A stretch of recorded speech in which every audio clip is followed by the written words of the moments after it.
دختر فقط کل ایران خیلی حقیقتا خوشگل‌تر و خوش‌تیپ‌تریه تا سینما. اصلا من تو سینما دوست نداشتم ولی الان خیلی. نه من تو سینما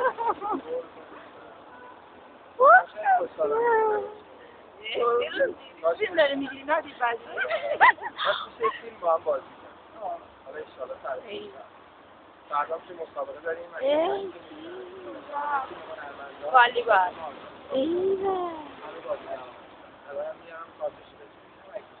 لطف کردیم بیا ما عمل کنم کسی بگی الان یه موقع به من امروز افتضاح یا بار بایسته یه دقیقه پیشش بگیر بار بایسته پیشه یه دقیقه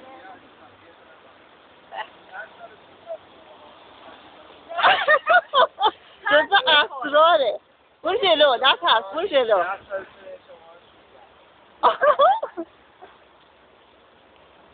بذار جلو بگیرم معلوم شه خودتی